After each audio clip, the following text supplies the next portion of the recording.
Colleagues and friends, good evening from South Africa. My name is Shona Safla. I'm the president of the Psychological Society of South Africa and the chair of this webinar, which is titled Pan-Africanism and Psychology in Decolonial Times. We are delighted, more than delighted, to have so many participants join us. So really a very, very warm welcome to you as we connect virtually to launch the 2022 PsySSA webinar series. And the webinar series is titled Facing the Future with Psychology, Perspectives, Praxis, and People. And it's hosted by the PsySSA presidency, made up of Floretta, Boonzaier, who is one of the panelists this evening, Garth Stevens, who is in the audience, and myself.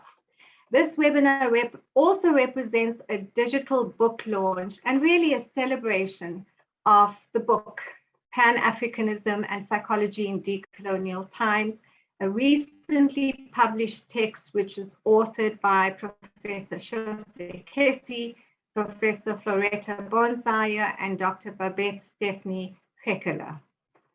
First,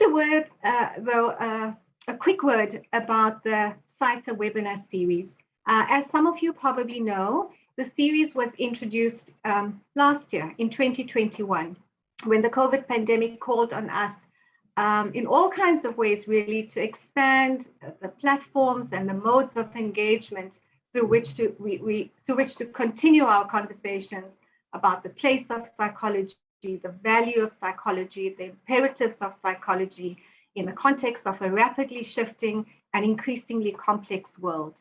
And in this context, the focus on such issues as disciplinary coherence, multivocality, plurality, the practices and politics of knowledges, of making and acting knowledges, and the hegemonic structure of psychology's institutionalization remain, of course, critical. The idea is that each year, the series theme extends and contributes meaningfully to discussions that we consider to be at the cutting and the leading edge of psychology. Foregrounding developments, of course, within the discipline, within the science, and within the profession, but equally implications for practice, for scholarship, training, public and policy engagement, collaboration and solidarities, activism, and advocacy. Pleased to say that our 2021 series proved to be highly successful, especially in moving these engagements beyond the borderlines that typically circumscribe the scope of our work, the reach of our work, and the reception of our work. And certainly we expect that the 2022 series, which by the way is a 4-webinar contribution, we expect that it will do the same. I'm pleased to share with you that the webinars are free, they're open to all, and they are CPD accredited for those of you who need continuous professional development points. And if you do need these points, please complete the CPD evaluation form that will be shared in the chat in the last few minutes of the webinar, and this will ensure that you receive your CPD certificate. And also to add at this point that the webinar recording will be made available on the PsySSA YouTube channel in due course. But to return to the book, panelists, may I please ask you to switch on your cameras? And Mohammed, will you please screen the image of the book cover? Thank you, panelists. Oh, great, Shose, thank you. Please read it. I say please prescribe it, please reference it, please share it. I do believe that it's a gem. The book, and by the way, I'm sure you will agree with me, the cover is beautiful. I really, really like it. It's published as part of the Palgrave Macmillan Pan-African Psychology Series, which is edited by Chalmer, Thompson, and Guerda, Nicolas. And it explores the potential of Pan-African thought in contributing to advancing psychological research, also theory, also practice, and very specifically to counter the hegemony of Euro-American mainstream psychology and its reinforcement of a Western paradigm. The series and the book contextualizes and critiques psychological theories and practices from a Pan-African perspective, and it very beautifully offers possibilities of a psychology that is focused very mindfully, very consciously on liberation, on resistance, on restorative justice. And with that, I guess it's time to introduce the authors. Shose, I'll start with you. Shose is the Dean of the Faculty of Humanities at the University of Cape Town in South Africa, is also Associate Professor in the Department of Psychology and Co-Director of the Hub for Decolonial Feminist Psychologies in Africa. Shose has published on the psychology of racism in higher education and decolonial and Pan-African approaches to psychology. Professor Floretta Boonzaier is Professor of Psychology, thank you, Mohammed, also at the University of Cape Town and co-director, together with Professor Kessi, of the Hub of Decolonial Feminist Psychologies in Africa. She is noted for her work on feminist, critical and post-colonial psychologies, research on subjectivity in relation to race, gender and sexuality, work on gendered and sexual violence, and decolonial research methodologies. And finally, Dr. Babette Geleker is a clinical psychotherapist running a transcultural practice and is also a lecturer at the International Psychoanalytic University of Berlin, where she teaches psychodynamic and psychosocial counseling with a very specific focus on current societal issues. Babette is also co-director for the Working Group on Refugee and Mental Wellbeing at the Network for Refugee Research. Babette has regular engagements as a public speaker on issues relating to identity, group dynamics, and well-being. I'm sure there's much more to be said about the authors and panelists, but we'll keep your introductions brief for now. Mostly at this point, I want to say, comrades, warmest congratulations on your immensely important and timely text, which very clearly widens and deepens the decolonial project in psychology. And of course, not only on the African continent, but I do believe across the globe, and also importantly beyond the discipline of psychology. The authors will be in dialogue with Ismahan Diop to bring the key renderings of the book, both in terms of content and process, into conversation with the perspectives, praxis, and people theme of the webinar series. Now, Dr. Ismahan Diop holds a PhD in clinical psychology. Thank you so much for joining us, Ismahan. Ismahan works as a teacher, researcher at the Sheikh Anta Diop University in Dakar, Senegal, where she recently opened the Department of Psychology with colleagues and manages courses in the field of clinical psychology. Her fields of research are femininity and maternity in African mythology and tales. And in 2019, she published a book titled African Psychologies and has developed, and I really hope I'm pronouncing this correctly, Tamsi of Toa, which is a psychotherapeutic tool based on African tales. So our panelists, again, a very warm welcome to you. And of course, I know that you are looking forward to interacting with our audience this evening. Everyone, please feel free to drop your comments and questions into the Q&A function of the webinar platform, and we'll turn to these later. Before I hand over to the authors, perhaps in brief about the book. There's really so much to say. In the context of Pan-Africanism as antithetical to coloniality and as an insurgent project that retrieves and privileges African knowledges and African traditions and African practices of emancipation, The authors tell us, and I quote here, this book attempts to extend the links between psychology and Pan-Africanism, drawing on the experience of decolonization and resistance to slavery and oppression across the African continent and in the diaspora. Shose, Floretta, and Babette further elaborate, and again, I quote, that liberation struggles against slavery and decolonization, although not complete, should be explored as the most important contemporary global contribution to resisting and overcoming racist capitalist imperial conquest. And therefore, they should feature prominently in any psychological exploration of contemporary human life.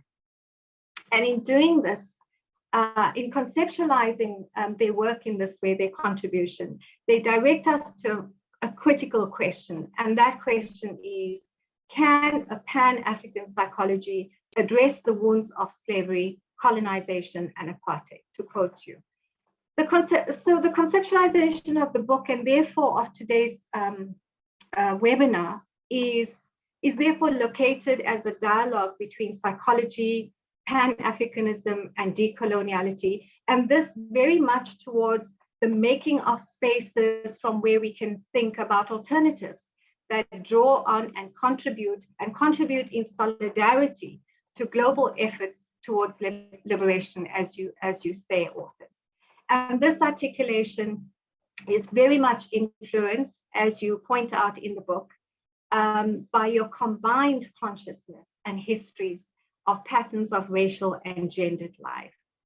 So Shose, Floretta, and Babette are really what I would call generative agitators. I hope you don't mind me calling you agitators, whose work teaches, it instructs, it provokes, it questions, it pushes boundaries, and it excites.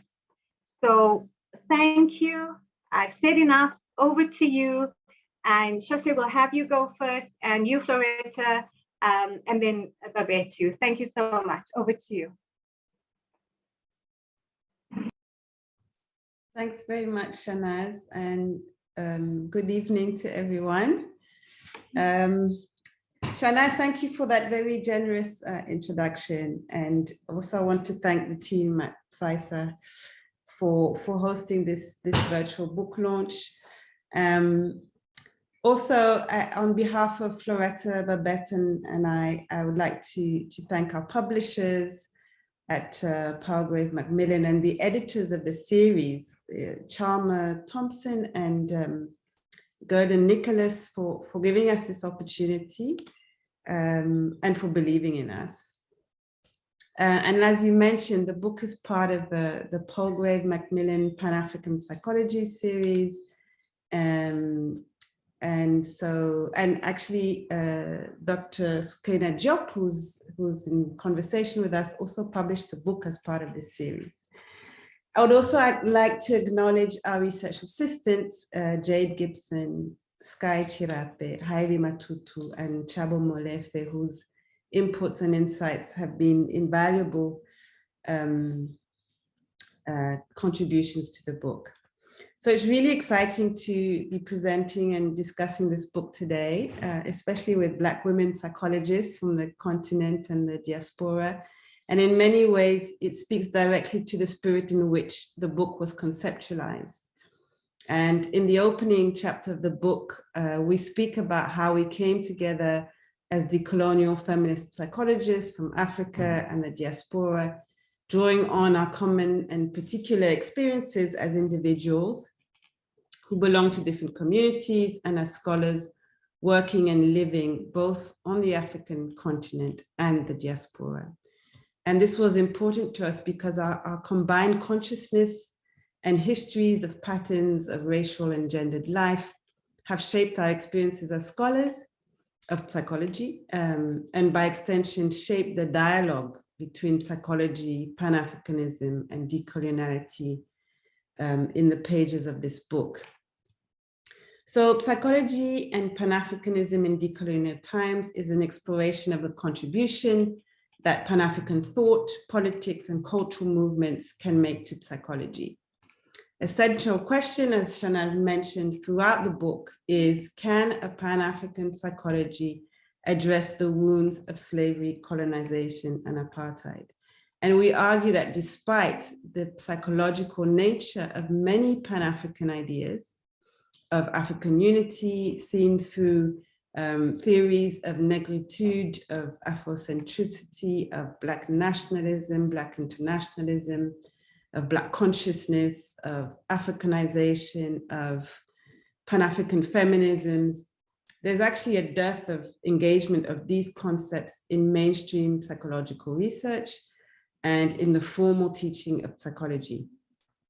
And as Shanaz has already mentioned, and I want to repeat this because I think it's important, is that we basically argue that these Pan-African liberation struggles against slavery and colonization should be explored as the most important contemporary global contribution to resisting and overcoming racist capitalist imperial conquest, and therefore should feature prominently in any psychological exploration of contemporary human life. The study of psychology has been central to theorizing modern life and the modern subject.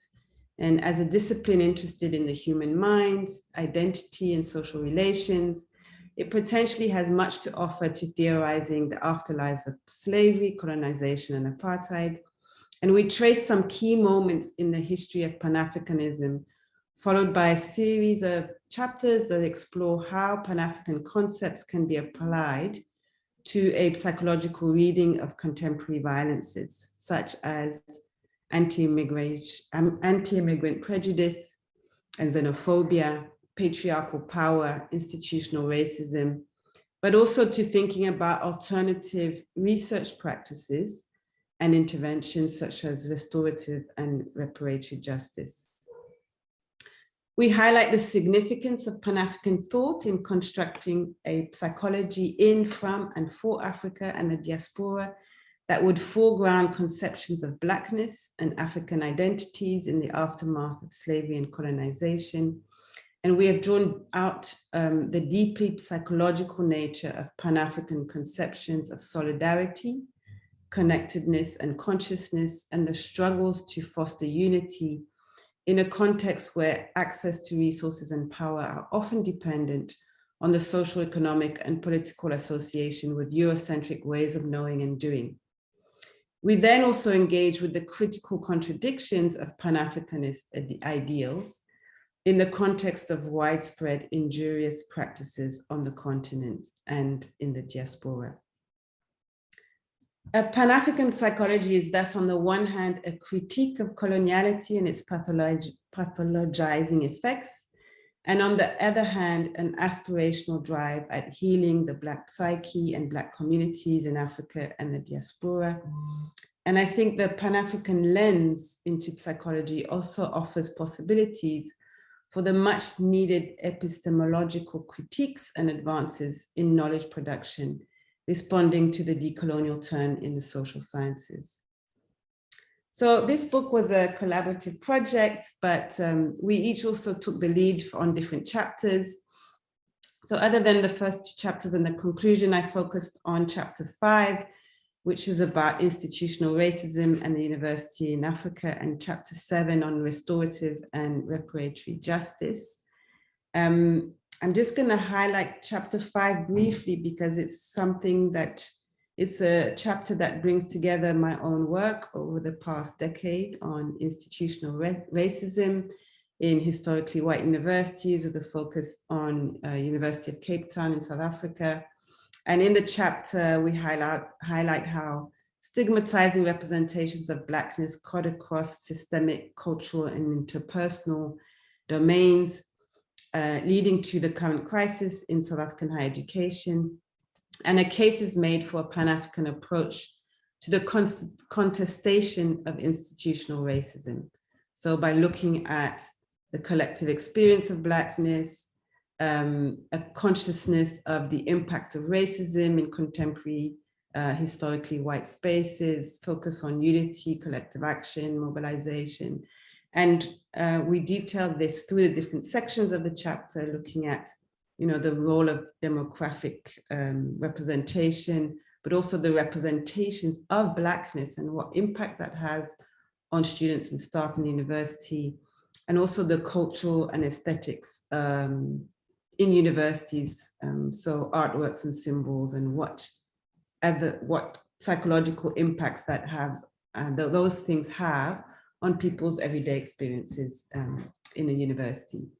So I think I'm going to leave it there. I'm happy to discuss this chapter further in the discussion, and also the chapter on reparations and restorative justice. But at this point, I would like to hand over to Floretta. Thank you, Shose. Good evening, everyone. I'm going to wait for Mohammed to just share the screen. Thanks, Mohammed. Yes, good evening, everyone. Thank you all for joining, and thanks again to PsySSA and everyone who made this the first of our book launches happen. We're really excited and pleased to be here. So I reflect on two chapters in the book in which we build an argument for a Pan-African psychology. Thanks, Mohammed. Yep. So in this, the first of two chapters, we envision a Pan-African psychology as incorporating aspects of African feminist theorizing that involve fundamentally centering intersectional struggles that challenge racist and colonial patriarchies, ongoing forms of exclusion and erasure, homophobic, transphobic rhetoric, and practice and continuing forms of exploitation and violence. This Pan-African psychology that is decidedly feminist will challenge the neoliberal development discourse of empowerment, in which the symbolic figures of those who need empowerment are imagined to be the helpless African girl or woman in need of saving from white philanthropists or white feminists. It is a psychology in theory and practice that, to quote Osome, centers African women as protagonists of their actual lived realities, and understanding that our histories have also bequeathed us the tools with which to fight for and imagine a more emancipated feminist existence. Next slide, please, Mohammed. So we contextualize our argument about the possibilities of a Pan-African feminist psychology in relation to the fact that psychology has been complicit in entrenching gender binarism, policing gender dichotomization through its theorizing and practice of diagnosis, pathologizing the experiences of women in particular, what has been referred to as medicalizing women's misery, reinforcing heteronormativity, and pathologizing otherness, particularly relating to the experiences of women, Black people, and LGBTIQ+ persons. So feminist critiques of psychology have been critical of the discipline's role in producing and reproducing these problematic discourses, and of the ways in which it disciplines and regulates behavior. This feminist critique has more recently shifted towards deconstructing neoliberalism and its associated constructs of agency, empowerment, and choice, as well as critiquing universalized assumptions about women's oppression through the lens of white, Western, educated, and industrialized knowledges. So in this regard, a decolonial lens has been recognized to be important for feminist psychology to challenge the coloniality of the discipline, as well as the ways in which those who symbolically and materially live outside of the Euro-American center are erased, pathologized, and othered. We provide a critique of white Western forms of feminism, as I've said, that endorse representations that actively contribute towards the oppression and marginalization of women in the global South through its universalizing tendencies, disguising its complicity with oppression and perpetuating biases about African women and women in Africa. So we center our thinking about the contributions of feminist theory and praxis on African feminisms in particular, and the ways in which it has worked to resist colonization and its continuing and persistent forms. We detail, for example, in this chapter, the ways in which nationalist struggles against colonization have betrayed women's interests despite their active participation as activists, freedom fighters, or peacekeepers. Some of these struggles involving women's participation, such as the Sudanese Women's Union, were Pan-African in nature. For example, mobilizing women in Sudan to show solidarity with women in Southern Africa and to campaign against apartheid in Zambia, South Africa, and Namibia.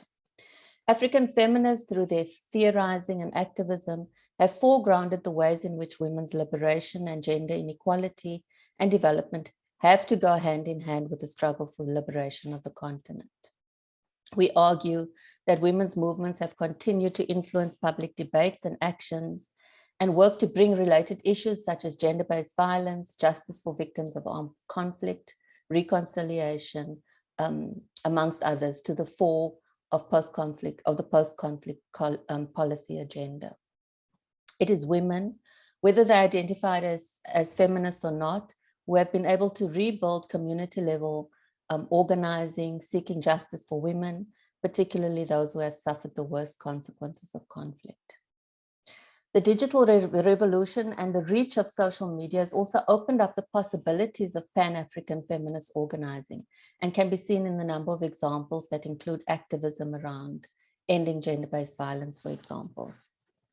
And here it's worth noting, although we don't discuss this in the book, but it's worth noting the possibilities for Pan-African theorizing and praxis around violence against women and girls on the continent, and how such organizing might enable us to think about our collective history of colonization, the afterlives of slavery, genocide, and continuing forms of epistemic violence, and how this continues to shape the experiences of violence that women and girls have in the region today.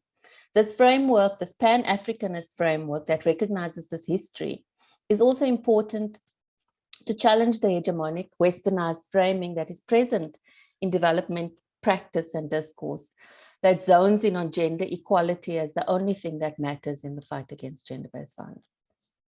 So overall, the history of women's activism in Africa has often been informed by Pan-Africanist consciousness.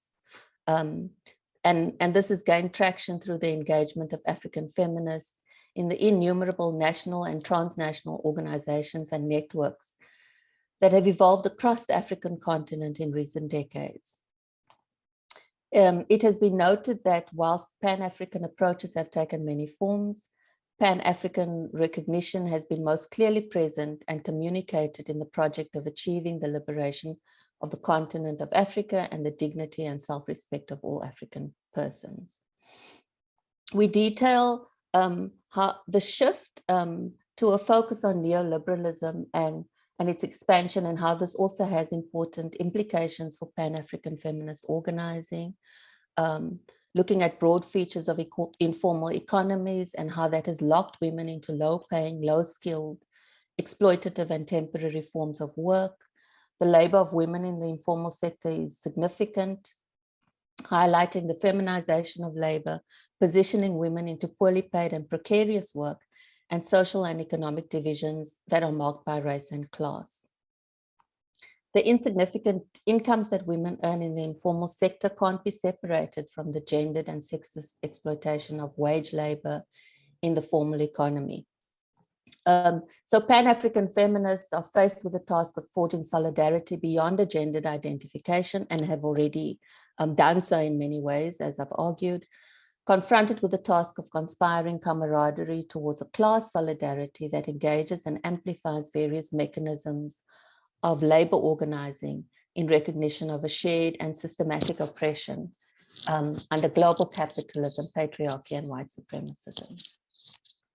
So we outline also, finally, in this chapter, the possibilities of solidarity as they manifest through the arts, through sport, building alliances around ending violence against women and girls, maintaining peace and security, feminist forms of knowledge production, and building solidarities with gender non-conforming and queer communities, drawing on evidence that African feminist theorizing and praxis has always, as I've said, of necessity been Pan-Africanist and decolonial, centering anti-colonial and anti-imperialist struggles in its new forms, and that this is much to offer for our vision of psychology. Next slide, please, Mohammed. In the second chapter that I'm reflecting on, we think towards a methodology for generative Pan-African psychology, one that is intrinsically liberatory and emancipatory in its methods and praxis. We do so, next slide, please, Mohammed. We do so by contemplating the history and the present of psychology, by illustrating how history paints psychology as part of a global colonial project through its deployment of methods of inquiry that globalize and normalize Euro-American knowledges, how the earliest forms of psychological research have been in the service of and justified both slavery and colonialism, showing allegiance to white supremacy and their service to empire and colonial expansion. Apologies about the background noise. We also show how the discipline's tacit allegiance to Western ways of knowing, discernible through its methodologies, can be seen in its affinity with and its reproduction of scientific racism, which is the use of science to support the idea that there are fundamental race-based differences amongst people and the resultant differential treatment of those people on the basis of those assumed differences. We also show the continuing, enduring, and persistent epistemic violence, pointing to how psychological knowledge could be considered to be intricate agents and repositories of colonial and neoliberal practice and ideologies.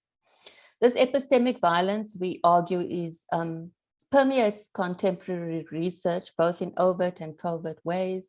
For example, evolutionary psychologists continue to conduct research that put forward arguments that there's a correlation between low IQ and low levels of health amongst African people. There's research on differences in physical attractiveness between Black women and white women.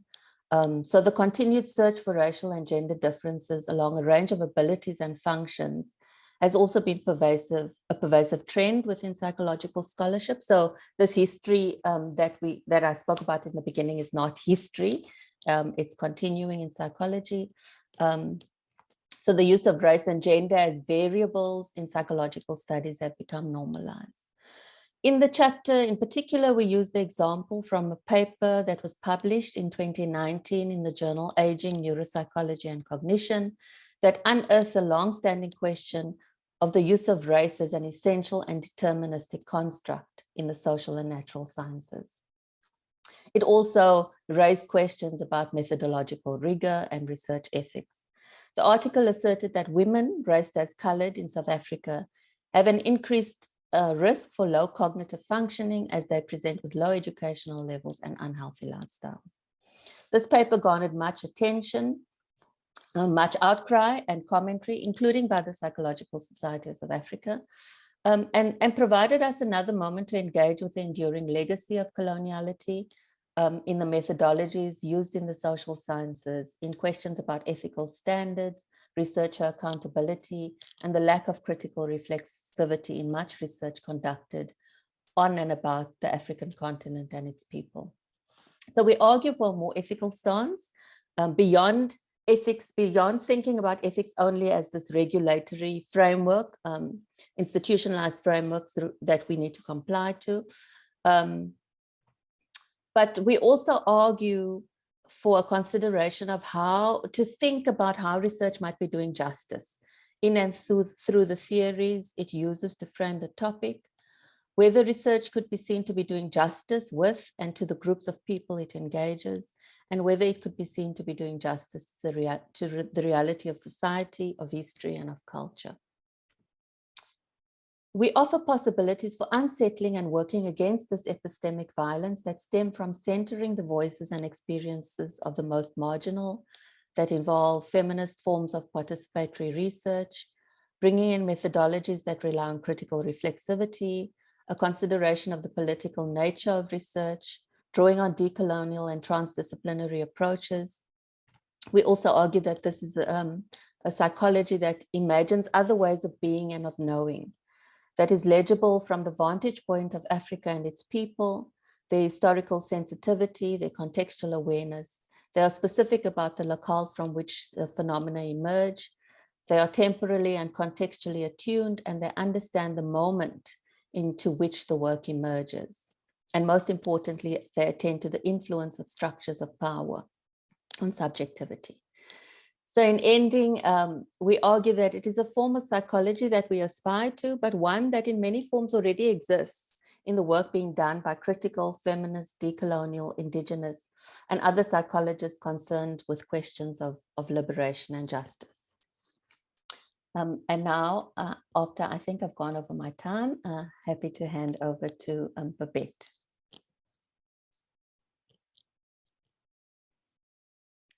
Yeah, thank you, Floretta.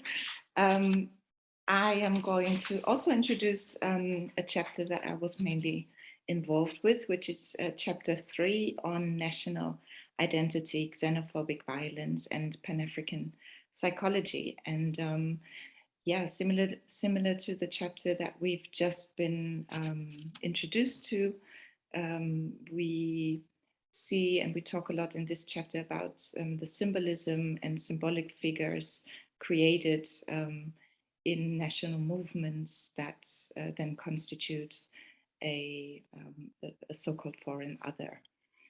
So while Pan-Africanism as an ideal of unity spurred freedom movements, both continental on the continent and in the diaspora, to answer anti-colonialism and to re-Africanize a shared indigenous experience globally.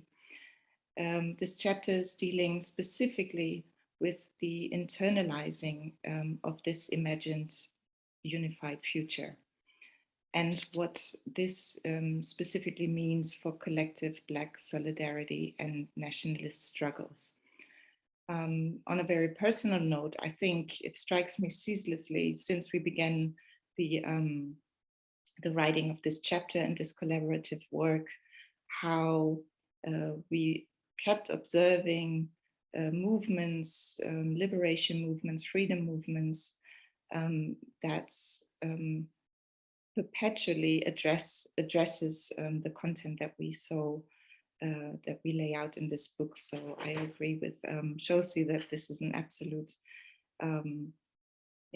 important contribution, not only to the shared indigenous experience, but a global experience of us humans.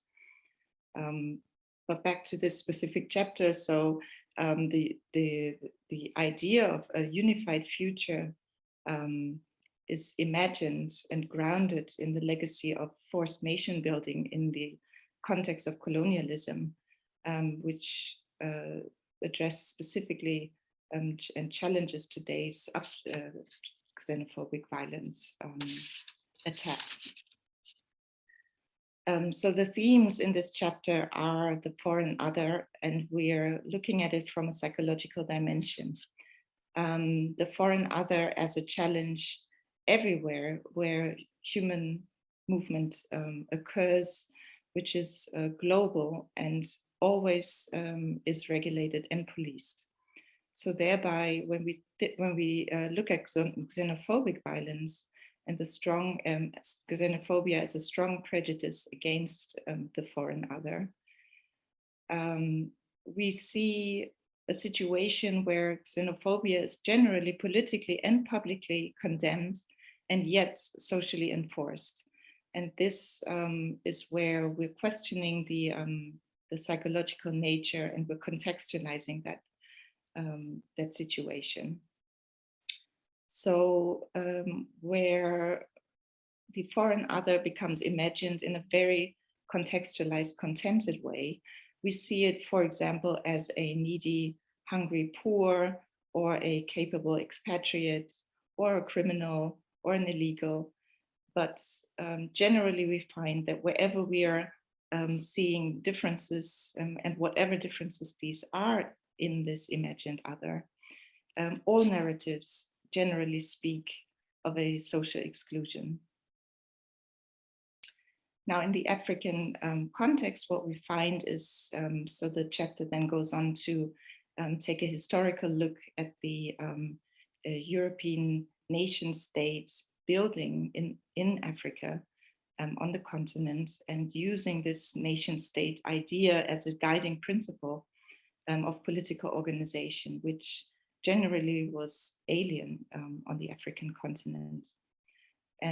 This idea of territorial national localization of identity has particularly challenged a collective Pan-African representation of a shared unity, something that has throughout the historical moments been influencing movements and resistances.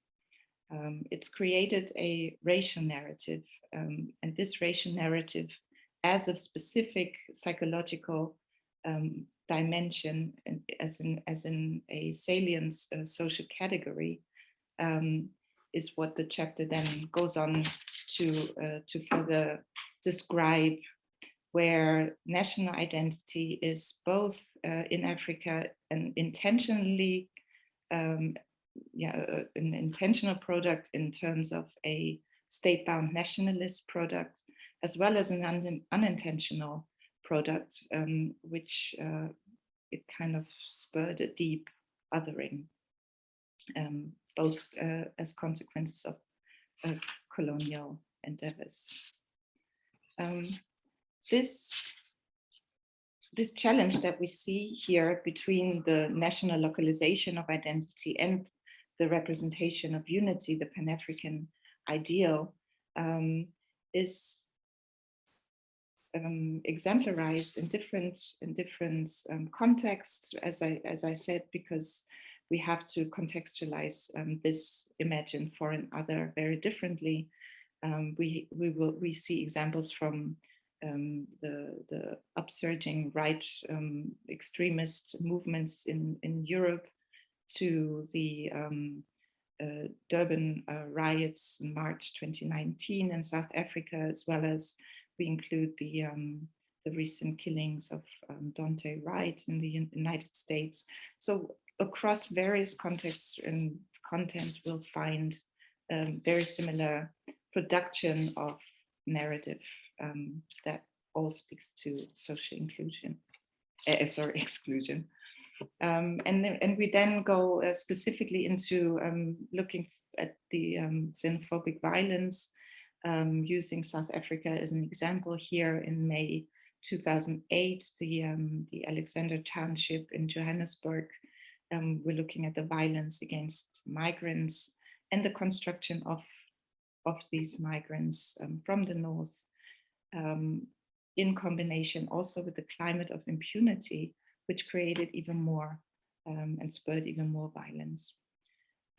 We then look also at violent attacks throughout the past 14 years, and the non-ending, to further understand the never-ending perpetuation of this of these dynamics and these patterns as complex psychological dynamics, as well as the challenges between the excluding nature of othering and the ideals and the movements towards unity.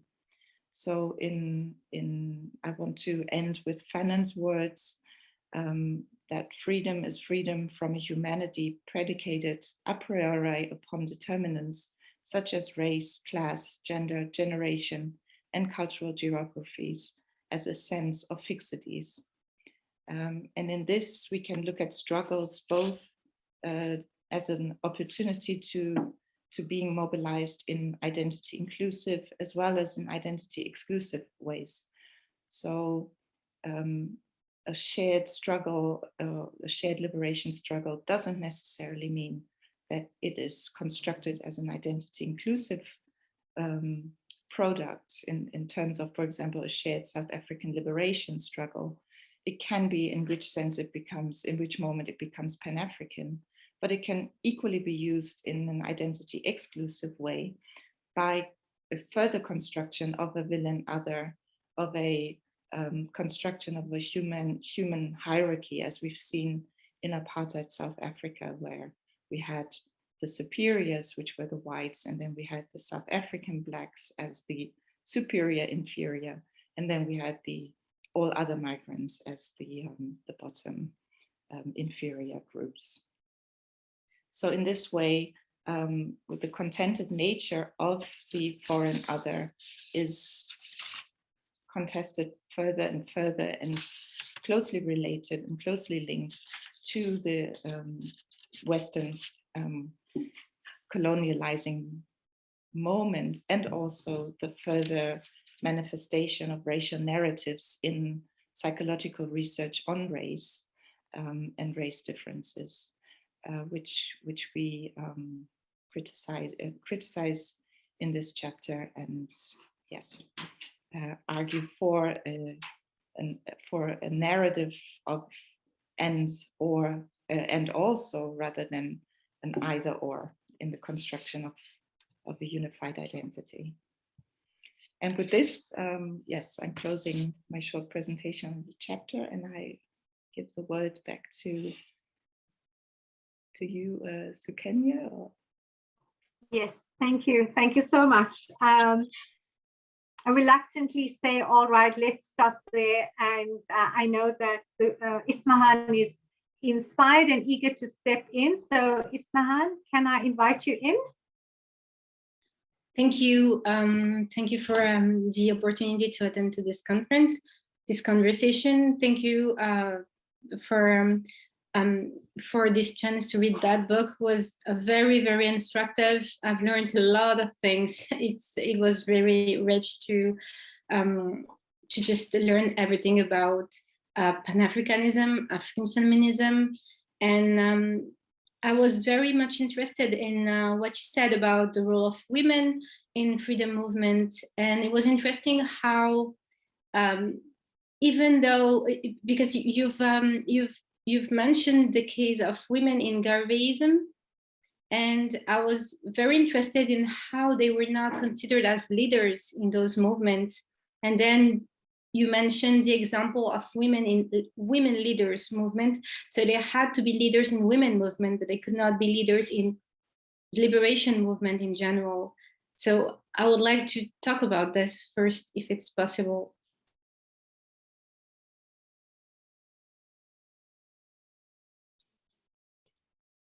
Hi, Sukenya. I wasn't sure if you would directing, but let me come in and say, yeah, I think also to invite my colleagues to the conversation. Yeah, I think the point is really about how it's about movements, about social movements in particular, and how I guess how leaders are constructed in, in those movements, but also outside in the kind of like public imaginary of who the leader is. And then really it is about patriarchy and how particular movements, I mean, we see this, sorry about the noise. It seems like every time I speak, the dogs decided to speak too. It seems like a repetition when we talk about movements, whether it be nationalist struggles, struggles around racial justice, the kinds of struggles we saw at Rhodes Must Fall, Fees Must Fall at universities in South Africa, the kind of betrayal, in a sense, of women's issues. So yeah, I mean, I guess that's just my brief reflection on your point about leadership and women and struggles.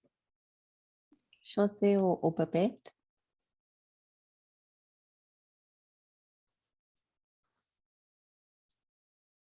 Yeah, thanks. Sorry, I was trying to unmute.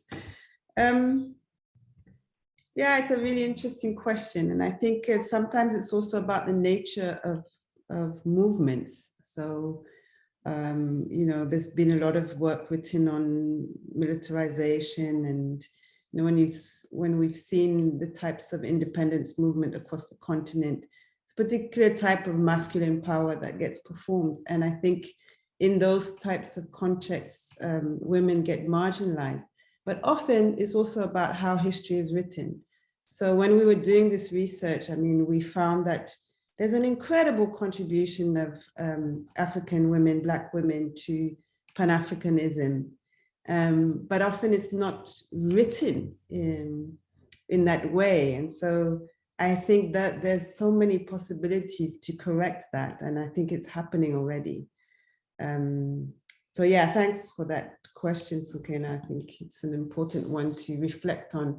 And particularly in recent years, you know, with our own experience at UCT and the World's Most Forward movement, we saw the repetition of some of that and how women, but not just women, but people with different diverse gendered identities felt like they needed to start their own groups because of the because of being marginalized and excluded from like the center, you know, of the movement. So it's interesting how these things repeat themselves. Thank you. Oh, should I go to the next question? Okay. All right. So my interest was in like it's like an opposition, but in the same movement, it's like natural becoming from movements of liberation to xenophobia and nationalism. So I was interested in the examples you showed in the book about how movement of liberation, of emancipation from one people or through Pan-Africanism, gathering several peoples from several countries, going towards some type of nationalism, which can actually become xenophobia in some ways. And I think it was really interesting how you used the example of South Africa after apartheid and how it was transformed or how it evolved into some kind of nationalism. And I was interested in that mechanism. What do you think about that mechanism of going from a position of seeking liberation, looking for help around South Africa, from other people to get a better situation and to go to a nationalist country where that nationalist country becomes an exclusive one. So I was interested in that movement, and I was thinking about how this mechanism differentiates from social realities to economic realities, because I think that's where the problem lies, because of the economy. Because the economy brings questions about capitalism, economic issues, and I think that's what makes the difference or the evolution from one concept to another. What do you think about that? Yeah, maybe I say something to this. Thanks for this question. I think it's very, very important to keep the economic factors in mind. And we've given as an example the South African example, but I think we can transpose that pretty much to global phenomena everywhere. There's a dynamic that is pretty systematic. And we do, it always becomes a balancing act between identity inclusive and identity exclusive ways. Programs that try and, like in Rwanda, the attempt to not being allowed to say Tutsi, or, you know, everybody has to be Rwandans, creating of a super identity in order to avoid this splitting into these subcategories or subgroups. But often that again is prescribed. So there's never an assurance where this is socially exactly working its way, or how it's working its path. So in this book, also in the book, in the final chapter, we do argue how important it is specifically for Pan-African psychology perspective to look at progressive policy prescriptions that implement programs that create spaces of similarity and safety and solidarity and mobilization to counter that that possibility of further splitting into identity exclusivity, and also to build concrete interventions and proposals and processes. It's so relevant for particularly psychology to move out of that theoretical realm and into an application of processes, of proposals, of programs that address the healing of these wounds of slavery and colonization in collective reparatory processes and material changes. So specifically, we're talking about the need to the material changes as well, because as long as there's this gap between the knowledge and the economic reality, will I believe always will fall back in seeing these identities, splitting into these identity exclusive subgroups, competitive splitting. Maybe I can also add something. Oh, you can go first. Thanks, Shose. I think that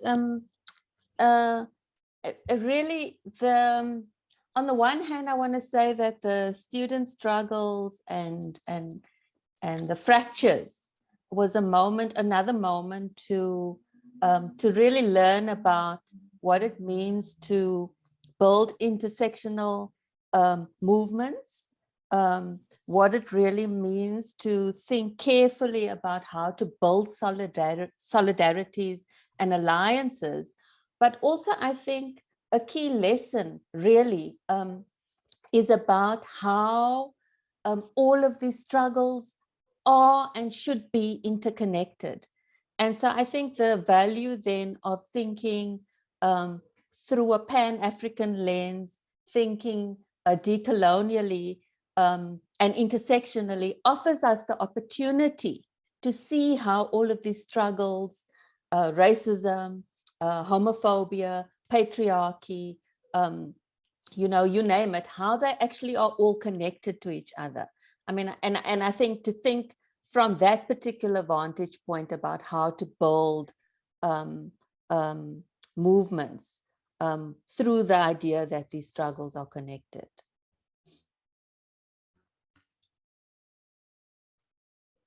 Okay, just briefly, I think it's such an important question because it kind of speaks to the fundamental contradiction of Pan-Africanism. And I think we tried to bring that out in the book, and the fundamental criticism, meaning like the movement against colonization, but then the different strands of Pan-Africanism in relation to the nation state. So, some countries were supporting this kind of the building of nationalism and the nation state as a way to, in this process of building independent countries. And then there was other ideas about whether Africa should be whether we should abandon this idea of these borders and nationalities.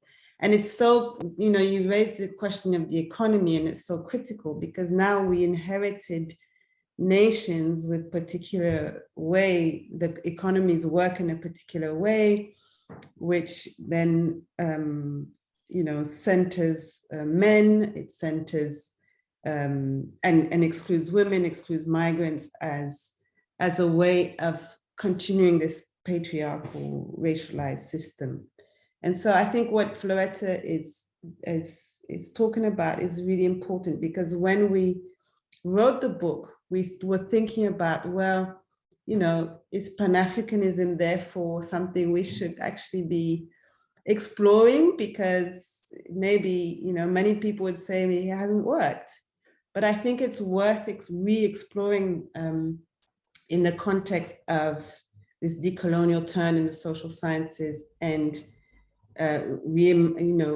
reconnecting with struggles and intersectional movements in contemporary society, which and holding on to those concepts of unity, solidarity, collectiveness, which are important, I think, especially for psychology.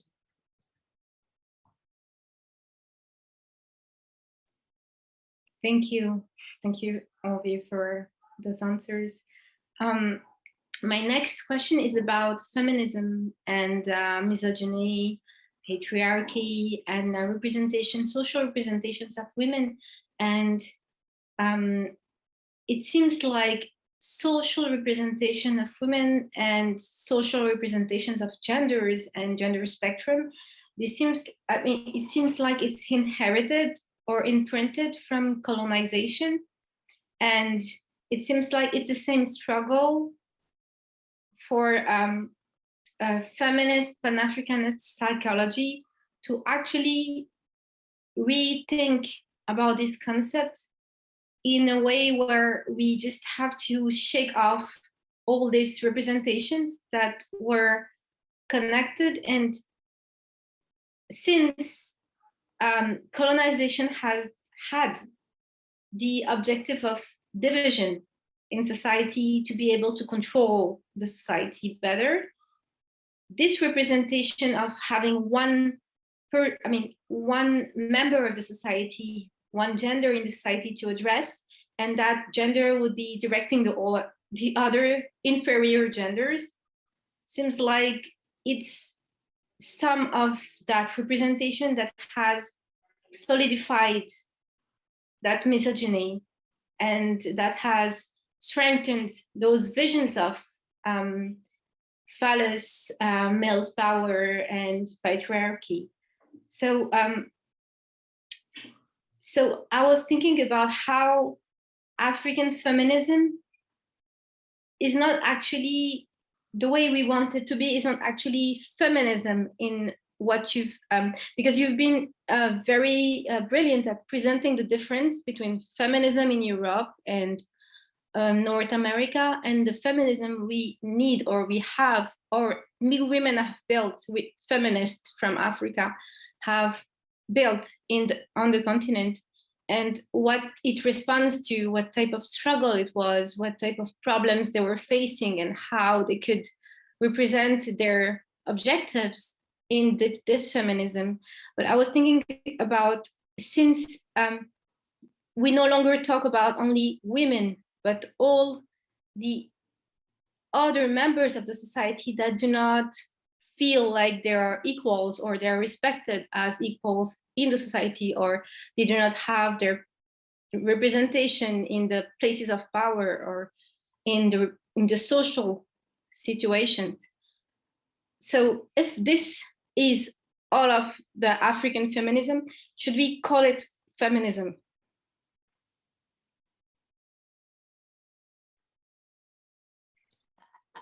I assume that I should be responding to that question.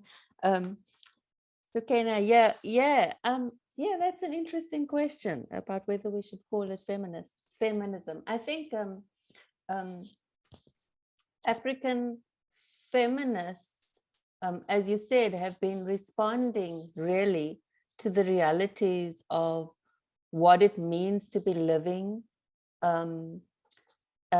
as African women, but more expansively, as you articulate, to incorporate marginalization in its various forms, right?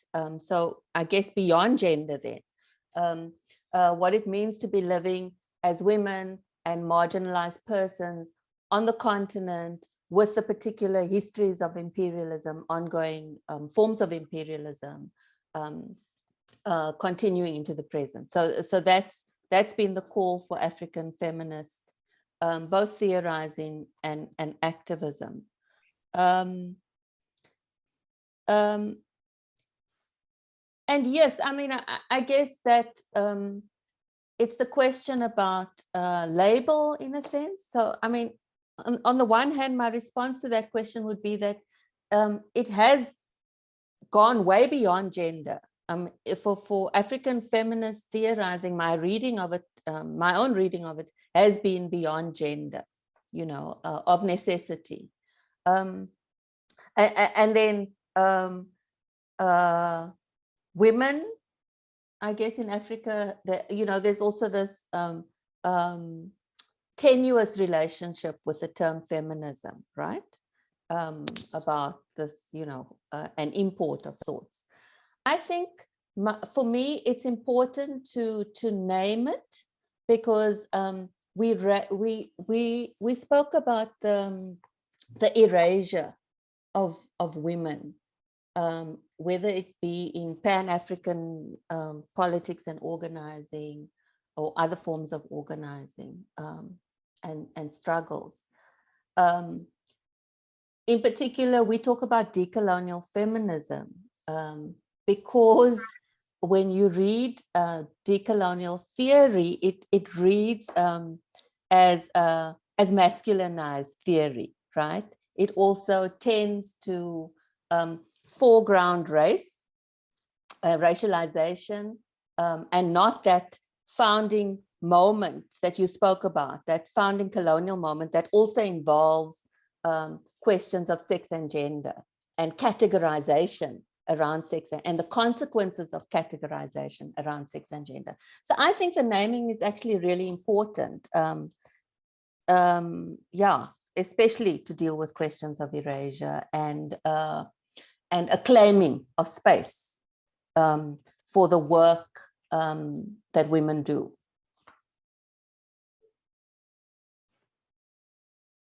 Not sure if colleagues have other responses. I think there might be questions in the chat to respond to as well, but Shanaz, I'm not sure if how we continue the conversation in relation to chat questions as well. That some of them are related to the questions that Ismahan is asking. Yes, let's just check with Ismahan. Do you want a little more time, Ismahan, before we open up to the audience? Oh, it's, I mean, you decide for this, I'm okay. All right, thank you. We have about 15 minutes left. So how about we open up to the audience as well, Ismahan, and bring you back perhaps a little further down into the conversation, if that's all right with you. That's okay. But just to say thank you for your very sharp and astute questions, and I'm sure you could tell that the authors really appreciated the engagement. Thank you very much for that. Floretta, Shose, and Babette, there are some questions in the chat. So I'll ask you to turn to the chat, please.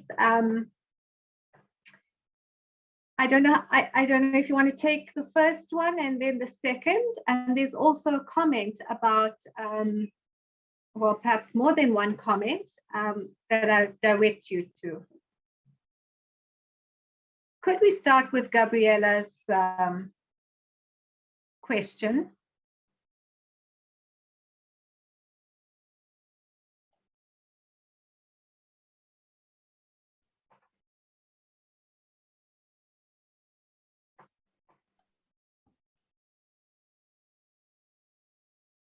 Shanaz? Yes. Thanks, Gabriella, for your question. I'm not entirely sure I understand the question. About it seems it's about the frame of how women are framed in social movements or participatory politics, and why they continue to be framed as the silenced outsider. So yeah, Gabriella, I might be misreading your question, in which case please restate it. But I think it relates to the points the point Shose made earlier about who writes the history, you know, and what kinds of history, and not just history, I guess in the present too, gain some currency in terms of who, you know, the leaders of particular movements are. So, and as Shose indicated as well, you know, just doing a little bit of work of uncovering that shows that women really are not silenced outsiders, but leaders and active participants too. So yeah, thanks for your question, Gabriela. Thank you, Floretta. I'm going to turn to anonymous attendees' questions and comments, and I'll read this out to you for the benefit of the audience. Thank you for this text. Thank you for the talk. You are all trailblazers, and you make some of us, especially Black academics, very proud. I want to understand two questions, ontological and epistemological. What is the ontological framing of this book? Great question. Are you challenging psychology from South Africa or from a global position of the other subjects? And if the latter, can we generalize the reality of Black subjects as is the case in Pan-African thought? If the former, what is the ontology of South Africa that makes for a possibility of a decolonizing psychology? I'm thinking here about Fanon's critique of psychology in a racist settler society and the shortcomings of psychology to be and to become meaningful to address the colonized subject. If global, what do you say about the context in which such other subjects exist? I won't move on to question two. Perhaps we can think about that first question.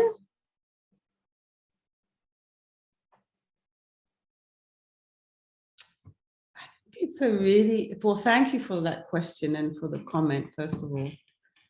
I think it's a really difficult question to answer, and I'm not sure I'm actually understanding it fully, but I would say that the point is not really to generalize Black subjects, I think. You know, a Pan-African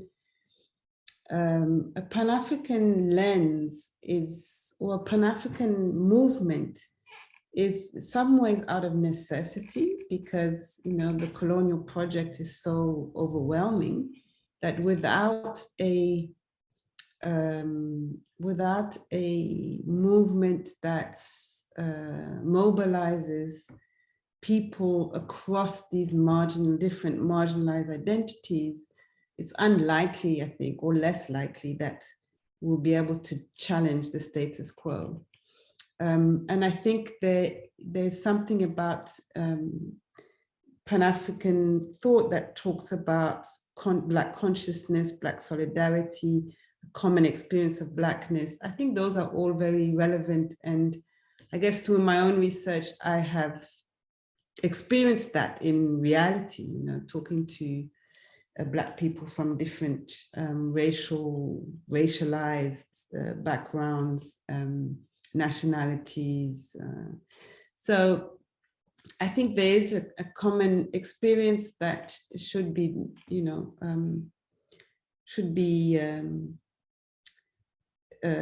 explored, but I guess not in a naive way, you know.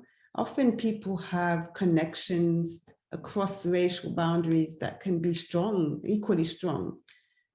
So what's interesting about revisiting Pan-Africanism now in this whole talk about decoloniality is the possibility for connecting with global South struggles, with feminist struggles, with womenist struggles, with, you know, LGBT struggles, and how these are understanding the interconnectedness.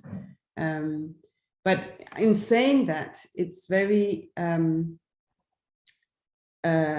I'm also talking from experience here, it's very difficult to do that. I mean, it's a very difficult thing it's very rewarding and exciting, and it opens up many possibilities, but at the same time, it's very difficult to sustain collective movements and collaboration and solidarity between marginalized groups, precisely because we are, you know.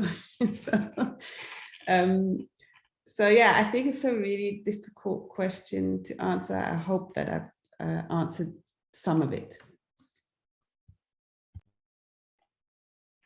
Thank you, Shose. Floretta and Babette, did you want to add on this question? And if you want the second question. Yeah, I think just one thing I would like to add. I think in terms also of the ontological question, more than, I mean, I think there's a very big discussion going on around the South African psychology or decolonized psychology that we haven't fully detailed in the book. That would have been kind of going too much in a different direction. But I think the crucial point here is the dichotomization that we kept talking about today as well, that psychology as a Western science has fostered so deeply. We've laid that out also in chapter 1 quite nicely, that only in 1974 Black studies have, in the Journal of Black Psychology, began really to criticize this really by then so deeply entrenched dichotomization into Western and traditional, into modern subjects and spiritual subjects, into race and IQ studies. There's been so much history of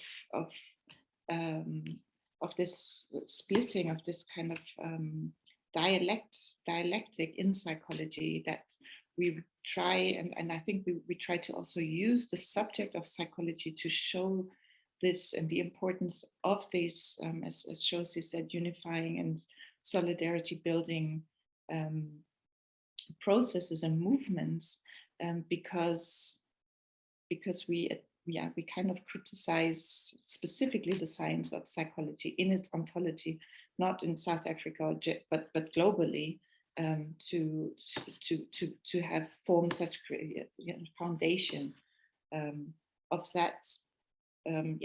As we also talked about in the xenophobic examples, tearing apart in this exclusive nature, in this A and B dialectic, and thereby, as feminist and Black psychologists, I think we are in a good place to use the critique of the science of psychology and its history as well to mark exactly these points necessary everywhere. Shanaz, I would add as well to the second question, the second part of the question about can we really speak of decolonizing within existing ways of knowing that pervade psychology as we know it? Can it still be psychology? I mean, that's a really good question, an important question. It's a question really, I think, that we grapple with when we talk about decolonizing the social sciences more broadly, decolonizing knowledge. And so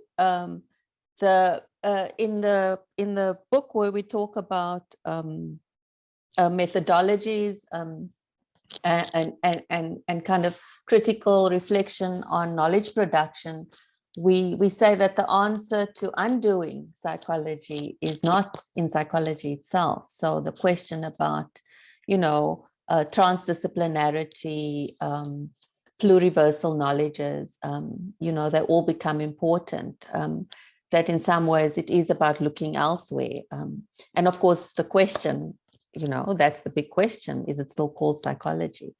Which I don't have an answer to, but the answer, in a sense, lies not only within psychology itself.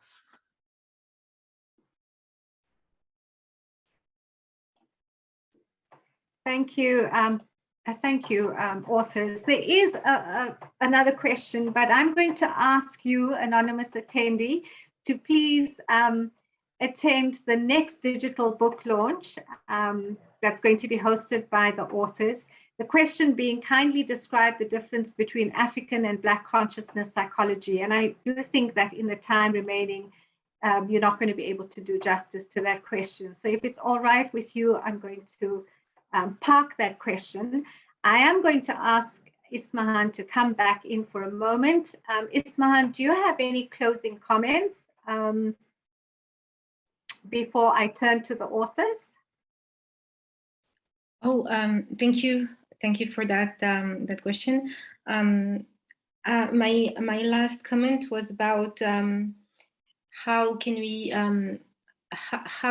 avoid repetition in methodology for research, because we talked about the research, the methodology, how us researchers now in this context, knowing everything that we know about how psychology was used to actually be media for these types of ideas about domination, about colonization, how could we avoid to be dominant in our field and keep this position as researchers to be doing participatory research, to actually bring something new on the table and actually avoid repetition of domination, because we have the knowledge, because we know, or we have the vision or the education. That was my last comment / question. Shall we treat it as a comment? I'm watching the time, so shall we treat it as a question and to be engaged at the next book launch? Thank you very much, Ismahan.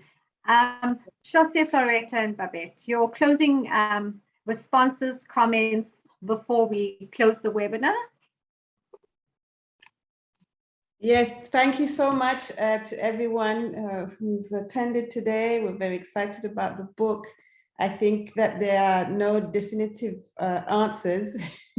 So, but one of the things I thought I should mention is that the book is really not, and it came up as a response to some of the questions. It's really not a book about African psychology and trying to define what African psychology is. I think it's really about how Pan-African thought can give us some of the tools to advance and make psychology relevant to us. So yeah, thank you, Shanaz and PsySSA, for this opportunity. Yes, also to convey my thanks to PsySSA, Shanaz, Ismahan. I think my closing comments would be just to respond to Ismahan's invitation to think about how we avoid repeating the bad stuff. I'm losing words, apologies. But that I think that and to follow on from Shose's comment about what the book is, that it's an invitation to a building of a particular kind of consciousness about Pan-Africanism, about decoloniality. When we teach critical psychology to third-year students, and we talk about the history of psychology, and the third-year students will say, "But how come I'm only learning this stuff now? I've done 3 years of psychology." So it's about building consciousness, but it's a constant doing and undoing. And I would say that the project is always incomplete. Thank you, Floretta.